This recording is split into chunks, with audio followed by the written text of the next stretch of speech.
آخری نماز آپ نے جو پڑھائی، مغرب کی نماز آپ نے، سورہ مرسلات کی تلاوت آپ نے کی، مغرب کی نماز آپ نے پڑھائی جمعرات کے دن، عشاء کا وقت آیا، صحابہ آئے، اے اللہ کے نبی نماز کا وقت ہو چکا ہے،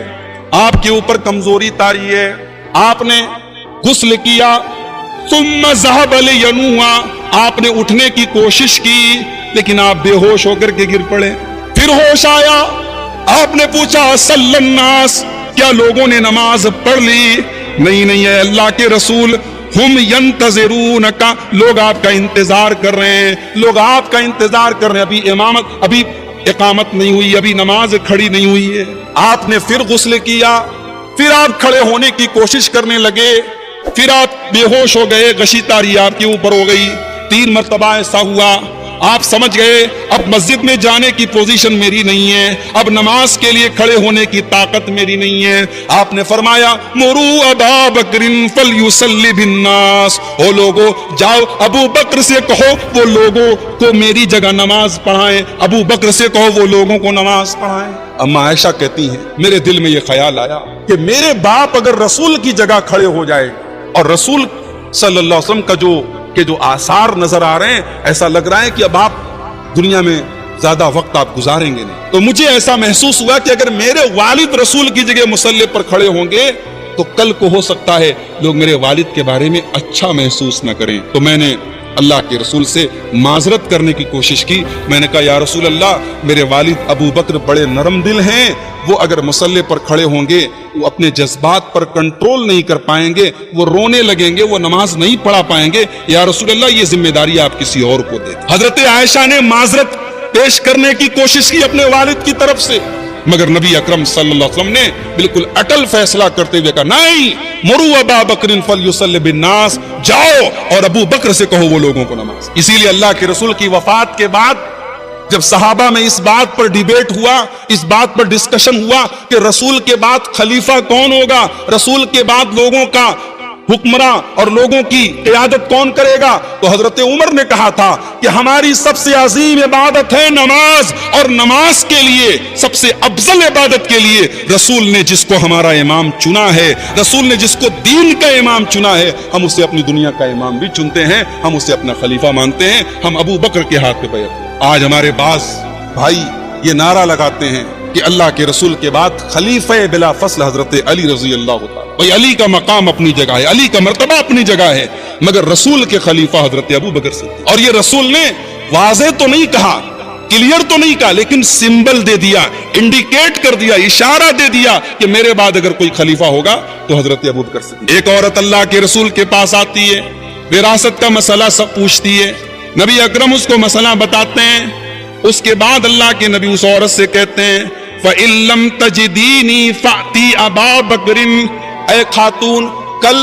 آئندہ اگر کبھی تم یہاں آؤ اور مجھ سے ملاقات نہ ہو، میرا انتقال ہو جائے، میں دنیا سے چلا جاؤں، فَأْتِي أَبَا بَكْرٍ، تو تم ابو بکر کے پاس آنا، ان سے تم مسئلہ پوچھنا، ان کے سامنے اپنا مسئلہ رکھنا۔ رسول اکرم نے اشارہ دے دیا کہ میرے بعد مسلمانوں کی قیادت کے لائق اگر کوئی ہے تو ابو بکر صدیق رضی اللہ۔ چنانچہ مغرب کے بعد جمعرات کو عشاء کی نماز حضرت ابو بکر صدیق نے پڑھائی، اور اس کے بعد اللہ کے رسول کی زندگی میں 17 ٹائم کی نمازیں حضرت ابو بکر صدیق رضی اللہ تعالی عنہ نے پڑھی۔ اتوار کا دن آیا، وفات کے ایک روز پہلے اللہ کے پیارے نبی صلی اللہ علیہ وسلم نے اپنے غلاموں کو آزاد کیا۔ آپ کے گھر میں 7 دینار رکھے تھے، ان 7 دیناروں کو آپ نے صدقہ کیا۔ آپ کے پاس جو ہتھیار تھے، جو تلواریں وغیرہ تھی، آپ نے مسلمانوں کو دے دی۔ اس کے بعد آپ نے اپنے نواسوں حسن اور حسین کو بلایا، اپنی بیٹی فاطمہ کو بلایا، ان سے پیار کیا،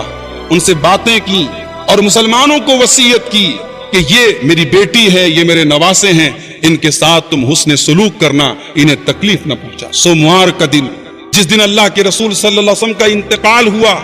اس دن فجر کی نماز حضرت ابو بکر صدیق رضی اللہ تعالیٰ عنہ صحابہ کو پڑھا رہے ہیں۔ بخاری کے الفاظ ہیں، حضرت انس ابن مالک کہتے ہیں اللہ کے نبی نے سوموار کے دن فجر کی نماز ہو رہی ہے، جماعت ہو رہی ہے، ابو بکر لوگوں کو نماز پڑھا رہے ہیں، رسول اکرم کو تھوڑا آرام محسوس ہوا، آپ اپنے حجرے کے دروازے پر آئے، آپ نے پردہ ہٹایا، آپ نے دیکھا میرا ابو بکر لوگوں کو نماز پڑھا رہا ہے، میرے صحابہ نماز پڑھ رہے ہیں، نبی کے چہرے پر مسکراہٹ پھیل گئی، فتبسم ضاحکا، اللہ کے نبی مسکرانے لگے، ہنسنے لگے، کأن وجہہ ورقۃ مصحف، اور نبی کا چہرہ ایسا چمک رہا تھا جیسے قرآن کے اوراق ہوں، جیسے قرآن کے پیج ہوں، قرآن کے صفحات کی طرح میرے نبی کا چہرہ چمک رہا تھا۔ حضرت انس کہتے ہیں رسول دروازے پر کھڑے ہیں، صحابہ نماز پڑھ رہے ہیں، مگر صحابہ نے رسول کی موجودگی کو محسوس کر لیا، رسول کے دروازے پر آنے کو محسوس کر لیا، اور ہمیں یہ ڈر ہوا کہ مارے خوشی کے کہیں ہم نماز توڑ نہ دیں، کہیں ہماری نماز خراب نہ ہو جائے۔ اور جیسے ہی حضرت ابو بکر کو یہ محسوس ہوا کہ اللہ کے رسول صلی اللہ علیہ وسلم دروازے پر آ گئے ہیں،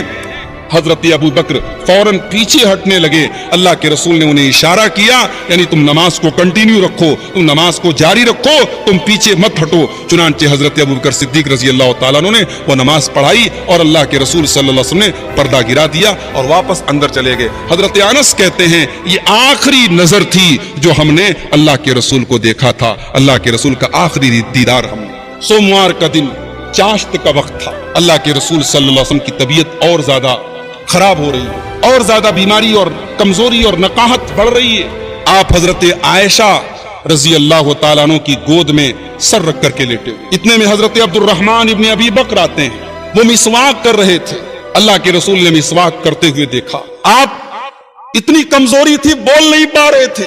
آپ نے اشارہ کیا حضرت عائشہ، حضرت عائشہ سمجھ گئی اللہ کے رسول صلی اللہ علیہ وسلم مسواک کرنا چاہتے۔ حضرت عائشہ فرماتی ہیں میں نے عبد الرحمن سے مسواک لی، چونکہ مسواک بہت سخت تھی، ٹائٹ تھی، میں نے اپنے دانتوں سے مسواک کو نرم کیا، اور اللہ کے رسول صلی اللہ علیہ وسلم نے اس مسواک کو لے کر کے مسواک کیا۔ حضرت عائشہ فرماتی ہے کہ اتنا اچھا مسواک کیا آپ نے، جیسے آپ اپنی صحت کے اوقات میں مسواک کرتے تھے اتنے ہی بہتر طریقے سے آپ نے مسواک کیا۔ حضرت عائشہ اپنی فضیلت بیان کرتے ہوئے کہتی ہیں مات رسول اللہ صلی اللہ علیہ وسلم فی یومی الذی یدور علی، اللہ کے رسول کا انتقال سوموار کے دن ہوا اور میری باری والے دن ہوا۔ جس دن میری باری تھی، اللہ کے رسول ہفتے میں سوموار کے دن میرے گھر میں آتے تھے، رسول کا انتقال جب ہوا تو سوموار کا دن تھا۔ وَقَبَضَهُ اللَّهُ بَيْنَ النَّحْرِ وَالسَّحْرِ،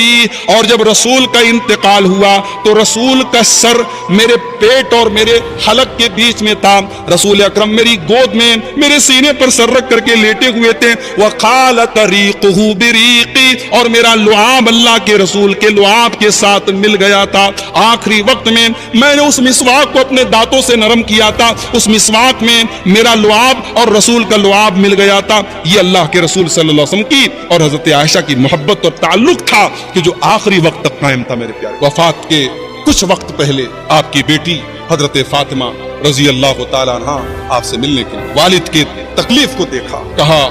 واہ کر بابا، ہائے میرے ابا جان کی تکلیف۔ نبی نے فرمایا لیس علی ابی کے کرب بعد اليوم۔ حضرت فاطمہ رضی اللہ تعالیٰ عنہ کو رسول نے کہا کہ ذرا میرے قریب آؤ۔ رسول اکرم صلی اللہ علیہ وسلم نے ان کے کان میں چپکے سے کوئی بات کہی، حضرت فاطمہ رونے لگی۔ پھر اللہ کے رسول صلی اللہ علیہ وسلم نے پھر ان سے کہا تھوڑا میرے قریب آؤ۔ پھر آپ نے کوئی ایسی بات کہی، حضرت فاطمہ خوش ہو گئی۔ اما عائشہ کہتی ہے میں نے حضرت فاطمہ سے پوچھا کہ اللہ کے رسول نے کون سی ایسی بات آپ سے کہی کہ ایک مرتبہ کچھ کہا تو آپ رونے لگی اور پھر دوسری مرتبہ کچھ کہا تو آپ خوش ہو گئی۔ حضرت فاطمہ نے کہا ما کنت لافشی سر رسول اللہ صلی اللہ علیہ وسلم، امی جان معاف فرمائیں، یہ میرے اور رسول کے درمیان کا راز ہے، میں نہیں بتا سکتا۔ جب اللہ کے رسول کا انتقال ہو گیا، آپ کی وفات کے بعد اما عائشہ نے حضرت فاطمہ سے پوچھا کہ بیٹی اب بتاؤ، اب تو اللہ کے رسول دنیا سے چلے گئے، وہ کون سی بات تھی، وہ کون سی راز کی بات تھی جو رسول اکرم نے تمہارے کان میں کہی تھی اور تم رونے لگی تھی اور پھر کہا تھا تم ہنسنے لگی؟ کہا امی جان پہلی مرتبہ رسول اکرم نے میرے کان میں کہا تھا میری بیٹی میری وفات کا وقت قریب آ چکا ہے، اب میں تم سے رخصت ہونے والا ہوں، اب میں تم سے جدا ہونے والا ہوں۔ یہ سن کر کے میں رونے لگی۔ پھر نبی اکرم نے میرے کان میں کہا کہ اے فاطمہ، سب سے پہلے میرے اہل بیت میں، سب سے پہلے میرے گھر والوں میں، سب سے پہلے میرے خاندان میں، سب سے پہلے تم مجھ سے ملو گی، سب سے پہلے تم میرے پاس آؤ گی۔ رسول اکرم کے انتقال کے 6 مہینے کے بعد حضرت فاطمہ کا انتقال ہو گیا، اور آپ نے ان کے کان میں یہ بھی کہا کہ اے فاطمہ کیا تم اس پر راضی نہیں ہو ان تکونی سیدۃ نساء اہل الجنہ کہ تم تمام جنتی خواتین کی سردار ہو، تمام مومن عورتوں کی سردار رہو گی جنت میں انشاءاللہ۔ رسول اکرم نے جب یہ منقبت اور یہ فضیلت حضرت فاطمہ کی بیان کی تو وہ خوش ہو گئیں اور وہ ان کے چہرے پر مسکراہٹ